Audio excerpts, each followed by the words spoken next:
اعوذ باللہ من الشیطان الرجیم بسم اللہ الرحمن الرحیم۔ السلام علیکم ورحمۃ اللہ وبرکاتہ۔ میرا نام حافظ بلال احمد ہے اور ہماری نبر کی سیریز جو ہے وہ جاری ہے۔ ہم پڑھ رہے ہیں ان نبر دی ایکسنٹ، یعنی کہ آواز کا بلند کرنا۔ تو یہ کچھ جگہیں ہیں قرآن پاک میں جدھر ہم آواز کو بلند کرتے ہیں۔ تو پچھلی کلاس کے اندر ہم نے پڑھا تھا کہ جب کسی لفظ کے آخر میں شد والا حرف آئے تو وہاں پر جب رکتے ہیں تو آواز کو بلند کرتے ہیں، کیونکہ شد والی جگہ کے اوپر اگر ہم رکیں گے تو سننے والے کو ایسا پتہ چلے گا کہ آپ نے وہاں پر شد کی بجائے جزم پڑھی ہے۔ تو اس سننے والے کو یہ بتانے کے لیے کہ یہاں جزم نہیں ہے بلکہ شد ہے، تو اس وجہ سے وہاں پر ہم نبر کرتے ہیں، آواز کو اٹھا کر پڑھتے ہیں، اونچا کرتے ہیں، تاکہ اس سننے والے کو پتہ چل جائے کہ یہاں پر آپ نے آواز کو اونچا کیا ہے، اس کا مطلب ہوا کہ وہاں پر شد ہے۔ یہ ہم نے پچھلی کلاس کے اندر پڑھا۔ اگر ابھی تک آپ نے پچھلا سبق جو ہے وہ نہیں دیکھا جو کہ شد کے بارے میں ہے، تو میں اوپر یہ آئیکن کے اوپر اس کا لنک دے دوں گا، تو پہلے آپ وہ والی ویڈیو دیکھیں، پھر یہ ویڈیو جو ہے نا آپ نے دیکھنی ہے، کیونکہ یہ ویڈیو اس سے ریلیٹڈ ہے۔ تو وہ والی ویڈیو آپ کو سمجھ آئے گی تو یہ ویڈیو آپ کو آسانی سے سمجھ آ جائے گی، ٹھیک ہے؟ تو اس کے بارے میں نے آپ کو بتا دیا، اگر نہیں پتا تو وہ ویڈیو دیکھ لیں۔ دوسرا، اب اس سبق کے اندر آج ہم نے پڑھنا ہے کہ یہ وہ پہلی ٹرم ہی ابھی چل رہی ہے کہ جس کے اندر ہم نے پڑھا تھا ثابت وقفاً و ساقط وصلاً، یعنی کہ جب ہم جو ہے وقف کریں گے تو اس جگہ کے اوپر نبر کریں گے۔ جیسے میں نے آپ کو بتایا کہ جب کسی لفظ کے آخر میں شد والا حرف آئے گا تو وہاں پر جب رکیں گے تب نبر کریں گے، ٹھیک ہے؟ تو یہ وہ ہے ثابت وقفاً، جب رکیں گے تو نبر کریں گے، لیکن جب ملا کر پڑھیں گے تو پھر نبر نہیں ہوگا، کیونکہ جب شد والا حرف ہم ملا کر پڑھیں گے تو آلریڈی پتہ چل جائے گا کہ وہاں پر آپ نے وہ حرف 2 دفعہ پڑھا ہے، ٹھیک ہے؟ تو یہ پیچھے سبق میں آپ ساری چیزیں دیکھ سکتے ہیں۔ آگے چلتے ہیں کہ یہ نمبر 1 وہ جگہ تھی جہاں پر ہم نے کہا تھا کہ نبر کریں گے، اور وہ کون سی ہے؟ شد والے حرف پر رکنا۔ تو آج کے سبق کے اندر ہم اس سے آگے بڑھیں گے۔ میں نے پچھلی کلاس میں یہ بتا دیا تھا کہ اس کے اندر 2 استثناء ہیں، 2 ایکسیپشنز ہیں، یعنی کہ یہ 2 جگہیں ایسی ہیں کہ جہاں شد آ بھی جائے آخری والے حرف کے اوپر اور آپ وہاں رکنا بھی چاہیں تو وہاں پر نبر نہیں کریں گے۔ یہ 2 جگہیں استثناء ہیں، ٹھیک ہے؟ تو یہ استثناء کیا ہے یہ آج کے سبق کے اندر ہم پڑھتے ہیں۔ تو ایکسیپشن نمبر 1 ہے قطب جدن، یعنی حروف قلقلہ۔ تو جب حروف قلقلہ کے اوپر شد آئے اور وہ لفظ کے آخر میں آئے اور وہاں پر آپ رک بھی رہے ہوں تو وہاں پر ہم نبر نہیں کرتے، وہ آگے پڑھتے ہیں۔ اور دوسری ایکسیپشن نمبر بھی چیک کر لیں کہ جب نون اور میم کے اوپر شد آئے تو وہاں پر بھی نبر نہیں کریں گے۔ تو ریزن کیا ہے وہ ابھی ہم پڑھتے ہیں۔ تو پہلے ایکسیپشن نمبر 1 یعنی کہ استثناء نمبر 1، تو یہ وہ جگہیں ہیں کہ جب شد والا حرف لفظ کے آخر میں آئے اور آپ وہاں پر رک رہے ہوں تو اس جگہ کے اوپر نبر نہیں کریں گے ان حروف کے اوپر جب حروف قلقلہ آئیں گے، ٹھیک ہے؟ قطب جدن، قاف، طا، با، جیم، دال۔ تو پڑھتے ہیں، اگر ہم قلقلہ والے حروف پہ رکتے ہیں جن پر شد ہو، ٹھیک ہے؟ یہ آپ نے آلریڈی پڑھا ہے تو اس سے لنک سے ریلیٹڈ ہے۔ تو جب ہم قلقلہ والے حروف پہ رکتے ہیں جن پر شد ہو تو وہاں نبر نہیں کریں گے۔ پچھلی کلاس کے اندر ہم نے پڑھا کہ جب شد والے حرف پر رکیں گے تو نبر کریں گے، لیکن یہ قطب جدن حروف قلقلہ اس سے ایکسیپشن ہے، استثناء ہے، ٹھیک ہے؟ یاد رکھنا ہے آپ نے۔ تو یہاں پر نبر نہیں کریں گے، کیونکہ قلقلہ کے اندر پہلا حرف ساکن اور دوسرا حرف مقلقلہ والا ہوتا ہے، تو وہاں نبر کی ضرورت نہیں رہتی۔ اب مثال آپ دیکھیں تو آپ کو یہ سمجھ آ جائے گی۔ مثال یہ ہے وَتَبْ، ٹھیک ہے؟ تبت یدا ابی لہب وَتَبْ۔ تو یہ دیکھیں، یہ سورہ لہب کے آخر میں پہلی آیت کے آخری لفظ ہے وَتَبْ۔ تو ایک تو یہ دیکھیں کہ با حروف قلقلہ میں سے ہے اور دوسرا اس کے اوپر شد بھی ہے، اور ہم یہاں رک رہے ہیں تو ایسی صورت میں سننے والے کو ڈاؤٹ ہو جاتا تھا کہ آیا آپ نے یہاں پر جزم پڑھی ہے یا شد پڑھی ہے، تو اس وقت ہم وہاں پر نبر کرتے تھے۔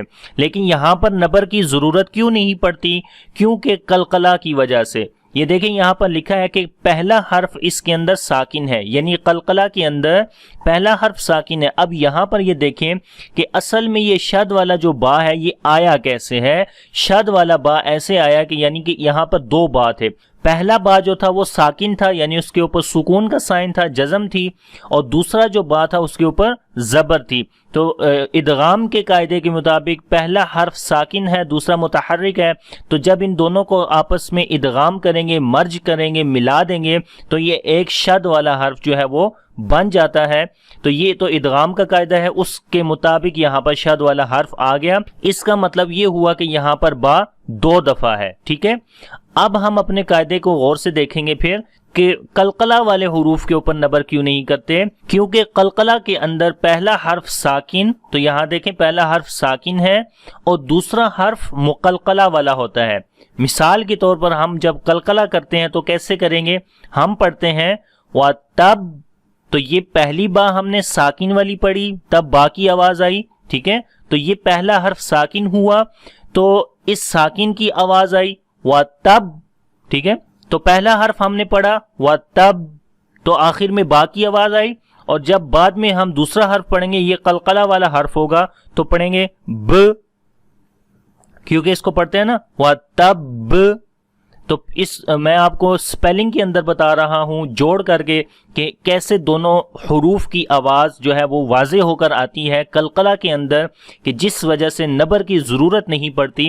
تو پہلے پڑھیں گے وَتَب، وَتَب، تو جب ہم قلقلہ کر رہے ہیں تو دونوں حروف کی آواز جو ہے وہ واضح ہے، تو اس وجہ سے یہاں پر قلقلہ کی ضرورت نہیں پڑتی۔ سننے والے کو یہ پتہ چل جاتا ہے کہ یہاں پر آپ قلقلہ کر رہے ہیں، تو یہاں پر آلریڈی دو حروف کی آواز جو ہے وہ واضح طور پر آ رہی ہے، اور وہ کیسے؟ وہ میں نے ابھی آپ کو بتایا کہ پہلا حرف ساکن ہے، تو جب ہم پہلے حرف ساکن کو پڑھیں گے تو آواز آئے گی وَتَب، وَتَب، تو باقی آواز آ رہی ہے آخر کے اندر۔ اس کا مطلب کہ یہاں پر آپ نے پہلا حرف پڑھا ہے ساکن والا، اور جب ہم قلقلہ کریں گے دوسرے حرف کے اوپر تو آواز آئے گی ب، تو اس کا مطلب یہ کہ یہاں پر آپ نے دوسرا با پڑھا ہے۔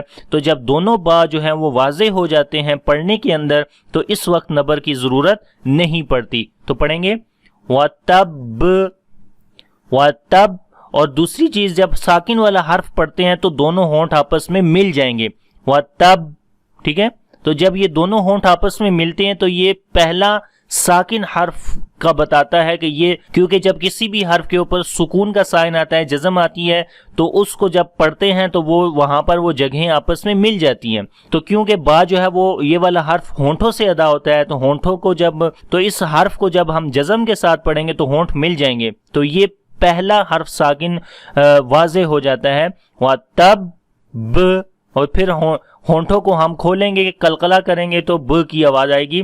تو یہ قلقلہ کرنے کی وجہ سے نبر کی ضرورت نہیں پڑتی، کیونکہ قلقلہ کرنے سے دونوں حروف کی آواز جو ہے وہ واضح ہو جاتی ہے۔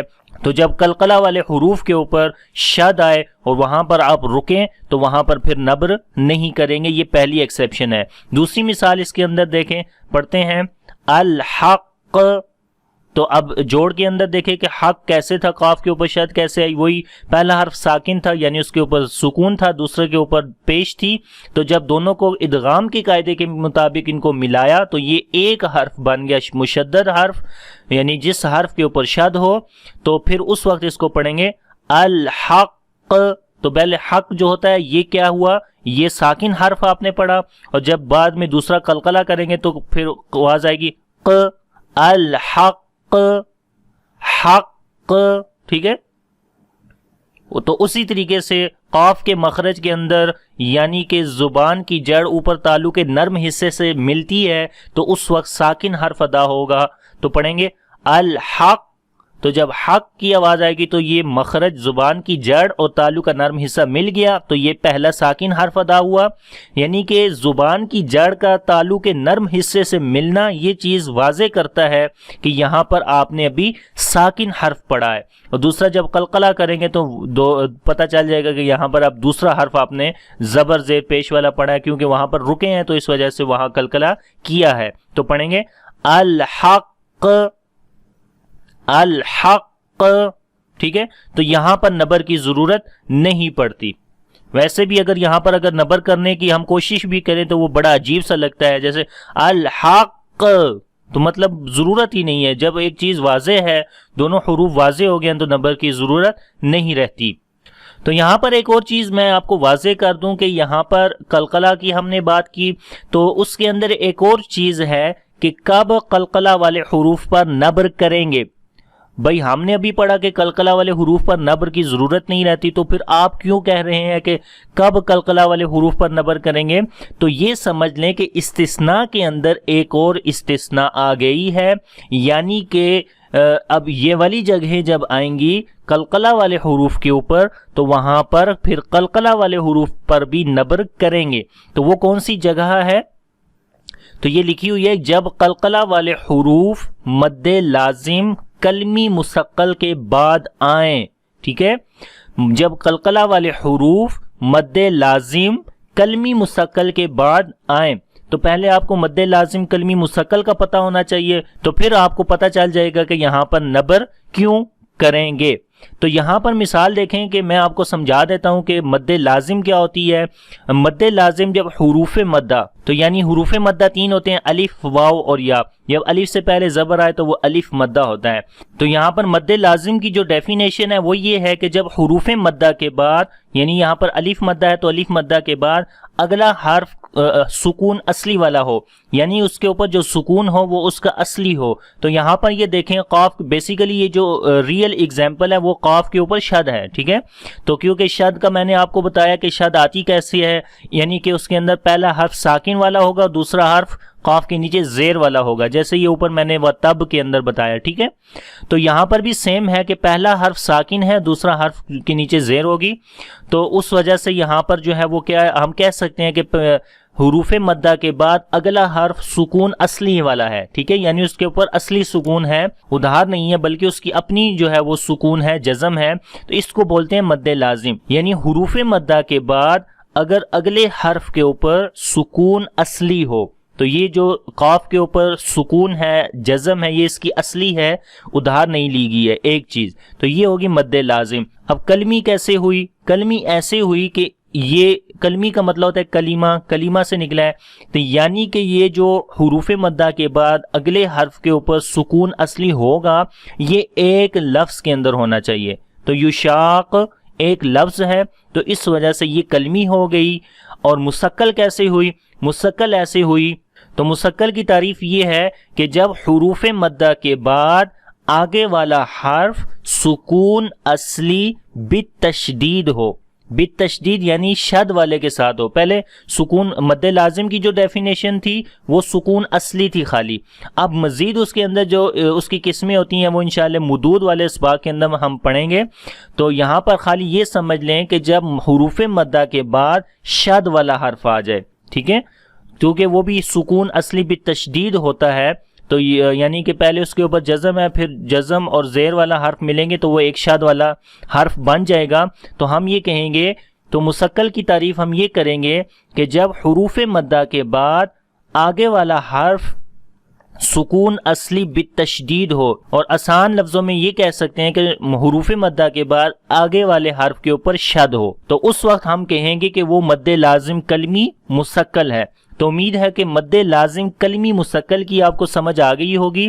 اب ہم نے یہ کہا کہ جب قلقلہ والے حروف مد لازم کلمی مستقل کے بعد آئیں، تو یہ کچھ مثالیں لکھی ہوئی ہیں، تو یہاں پر آپ دیکھیں کہ یہ حروف مدہ کے بعد قلقلہ والا حرف آ رہا ہے، تو یہاں پر یہ جو مد ہے یہ مد لازم کلمی مستقل ہے، اور اس کے بعد جو حرف ہے وہ قلقلہ والا ہے۔ اب ہم اپنے قاعدے کی طرف آتے ہیں۔ ہم نے کہا کہ جب قلقلہ والے حروف مد لازم کلمی مستقل کے بعد آئیں گے تو وہاں پر نبر کریں گے، وہاں پر نبر کریں گے۔ کیسے؟ مثال کے طور پر اصل جو لفظ ہے وہ ہے یشاق، یعنی قاف کے نیچے زیر ہے اور اس کے اوپر شد ہے، یہ اصل لفظ ہے۔ اب ہم کیسے نبر کریں گے؟ حالانکہ یہاں پر آپ قلقلہ کر رہے ہیں آخر میں، تو یہاں پر تو واضح ہو جانا چاہیے کہ یہاں پر قلقلہ کرنے سے 2 حروف واضح ہو جانے چاہیے، تو پھر یہاں پر نبر کی ضرورت کیوں پڑتی ہے؟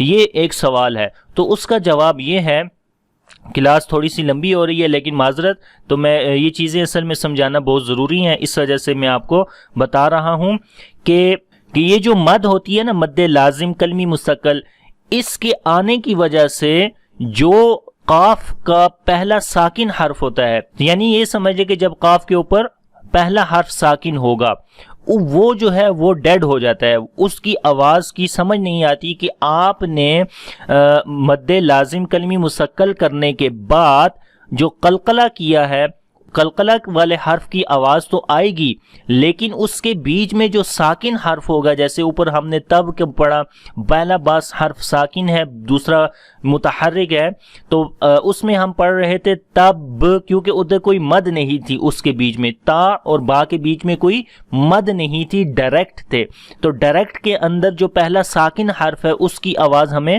واضح طور پر آ جاتی تھی، وہ ہم پڑھتے تھے وَتَبْ، تب، تو یہ با ساکن جو ہے اس کی آواز ہمیں واضح آ رہی ہے کہ ہم نے ہونٹوں کو آپس میں ملایا تو ساکن حرف ادا ہوا۔ تو جیسے ہم یہاں پر لمبا کرتے ہیں تو ہم پڑھیں گے یشاق، تو آخر میں خالی قلقلہ کی آواز آ رہی ہے، تو بیچ میں یہ جو ساکن حرف ہے وہ کیا ہو جائے گا؟ ہڈن ہو جائے گا، چھپ جائے گا، اس کی آواز نہیں آئے گی، اس کا پتہ نہیں چلے گا۔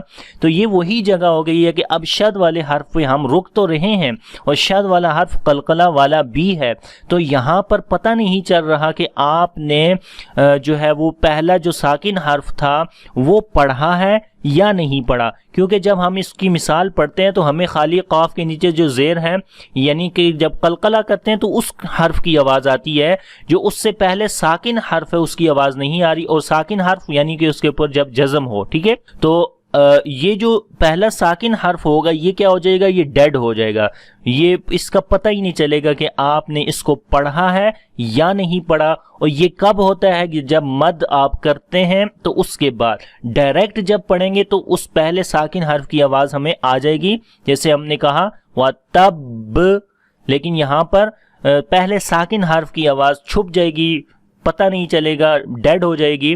وہ کیسے؟ ہم ایک دفعہ پھر پڑھتے ہیں اس کو، یشاق، یشاق، ٹھیک ہے، تو آخر میں ق کی حالی آواز آ رہی ہے۔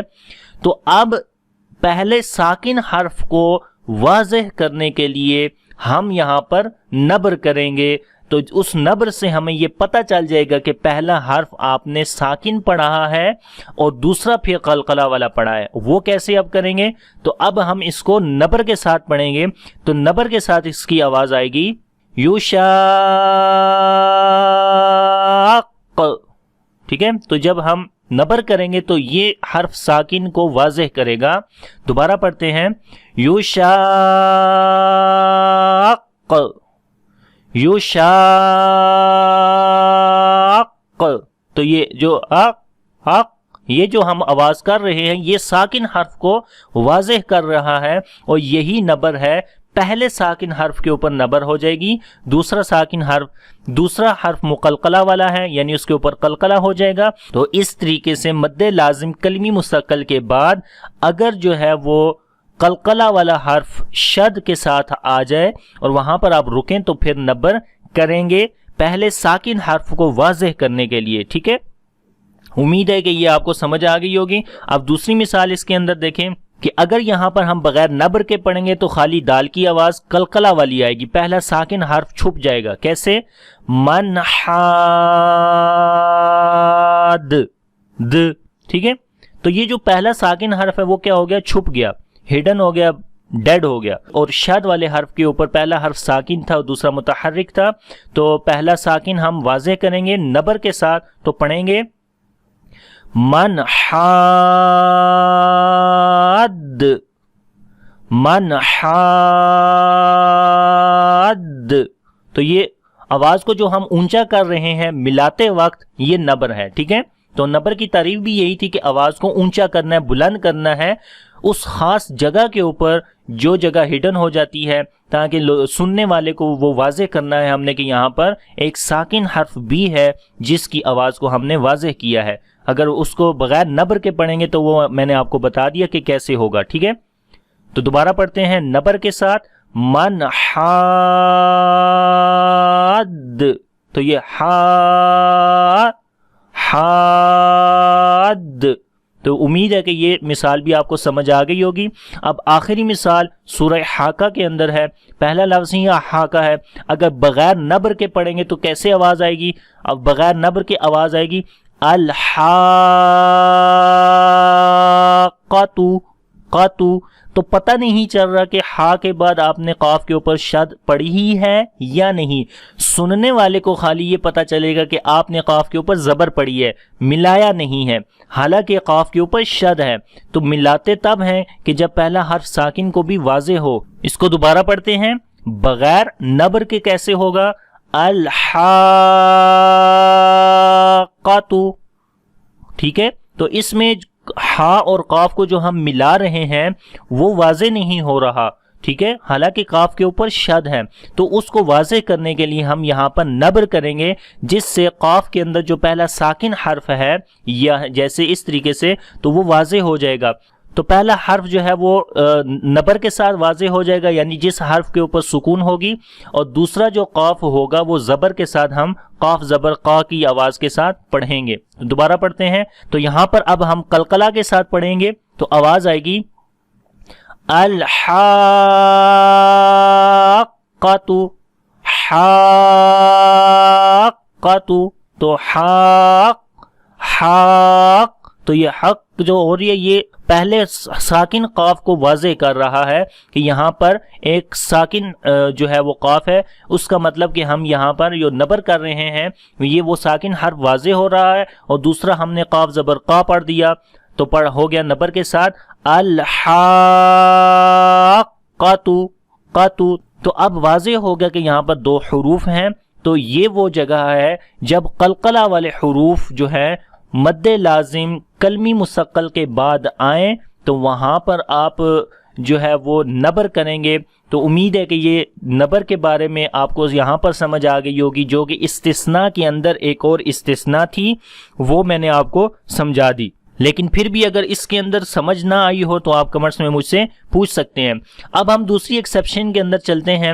دوسری ایکسیپشن ہے یعنی نون اور میم کے اوپر جب شد آئے تو وہاں پر بھی ہم نبر نہیں کرتے, جب نون اور میم کے اوپر رکیں گے. ٹھیک ہے, تب تو پڑھتے ہیں. جب نون مشدد یعنی جس نون کے اوپر شد کا سائن ہو, اور میم مشدد یعنی جس میم کے اوپر شد کا سائن ہو پر رکیں تو وہاں غنہ ہونے کی وجہ سے نبر نہیں کریں گے, کیونکہ غنہ ہونے کی وجہ سے نبر کی ضرورت نہیں رہتی. اب مثالیں آپ دیکھیں, یہ نون کے اوپر شد ہے تو ہم نے ایک جو اصل قاعدہ ہے وہ یہ پڑھا تھا کہ شد والے حرف پر رکنا, جب شد والے حرف پر رکیں گے تو وہاں نبر کریں گے. تو یہاں پر یہ دیکھیں نون کے اوپر شد ہے اور یہاں پر ہم کیا کر رہے ہیں, رک بھی رہے ہیں لیکن نبر نہیں کریں گے. کیوں؟ کیونکہ غنہ کرتے ہیں نون اور میم کے اوپر, جب کبھی بھی شد آئے وہاں پر ہم غنہ کرتے ہیں, اور غنہ جو ہے یہ واضح کر دیتا ہے کہ یہاں پر آپ نے دو حروف پڑھے ہیں, اس وجہ سے یہاں پر نبر کی ضرورت نہیں پڑتی. تو پڑھیں گے وَلَكِن, تو جب نون کے اوپر آپ رک رہے ہیں حالانکہ نون کے اوپر شد ہے, لیکن جب ملا کر پڑھیں گے تو پھر تو واضح ہو جائے گا نا, وَلَكِنَّ نون زبر نہ, تو اس کا مطلب یہاں دو ہم نے نون پڑھے, لیکن جب رکیں گے تو غنہ کریں گے, اور غنہ یہ چیز واضح کر دے گا کہ یہاں پر بھی دو حروف موجود ہے. جیسے ہم پڑھیں گے وَلَكِن, تو یہ جو لمبا ہونا ہے غنے کے اندر لمبائی ہے, یہ لمبائی جو ہے یہ واضح کر دیتی ہے کہ یہاں پر دو نون ہے, ایک نون نہیں ہے. اگر ایک نون ہوتا تو پھر اس کو ہم خالی جزم کے ساتھ پڑھتے اور پڑھتے وَلَكِن, وہاں پر غنہ نہیں کرتے, یعنی کہ جب نون کے اوپر جزم آتی تو اس وقت غنہ نہیں کرتے. ٹھیک ہے, یہاں پر نون کے اوپر شاد ہے اس وجہ سے غنہ کر رہے ہیں, اور غنہ کرنے کی وجہ سے یعنی لمبا ہونے کی وجہ سے نبر کی ضرورت نہیں پڑتی. تو دوسری مثال, یہاں نون کے اوپر پھر شاد ہے تو یہاں پر پڑھیں گے جان.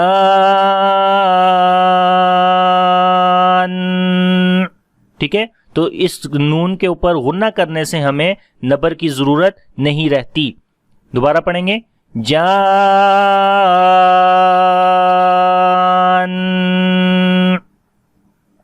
اور آخری مثال، اب میم والی میم کے اوپر شاد ہے تو جب یہاں پر رکیں گے تو نبر کی ضرورت نہیں پڑے گی، کیونکہ واضح ہو جائے گا کہ یہاں پر غنہ کرنے سے آلریڈی 2 حروف ہم نے پڑھے ہیں. تو پڑھیں گے فِلْيَمْ. ٹھیک ہے، اب غنہ کر رہے ہیں میم کے اوپر تو اس کا مطلب ہم نے یہاں پر رکے ہیں اور غنہ کیا، اور غنہ ہمیں یہ بتا رہا ہے کہ یہاں پر نبر کی ضرورت نہیں رہتی. اسی وجہ سے ہم نے کہا کہ غنہ کیونکہ مکمل ایک آواز ہے اور اس آواز سے ہمیں واضح ہو جاتا ہے کہ یہاں پر 2 حروف ہم نے پڑھے ہیں، تو امید ہے کہ شاد والے حرف کے اوپر جو ہم رک رہے تھے وہاں پر اس کے اندر جو ایکسیپشنز تھیں 2 وہ بھی ہم نے پڑھ لیں. تو امید ہے کہ آپ کو اس کی سمجھ آ گئی ہوگی، لیکن پھر بھی اگر آپ کو اس سبق کے اندر کسی قسم کی کوئی سمجھ نہیں آئی تو کمنٹس میں آپ مجھ سے پوچھ سکتے ہیں. انشاءاللہ اگلی کلاس کے اندر نئے سبق کے ساتھ حاضر ہوں گا. اور اگر ویڈیو آپ کو اچھی لگے تو کائنڈلی لائک اور شیئر ضرور کریے گا. ملتے ہیں اگلی کلاس کے اندر. اللہ حافظ. السلام علیکم ورحمۃ اللہ وبرکاتہ.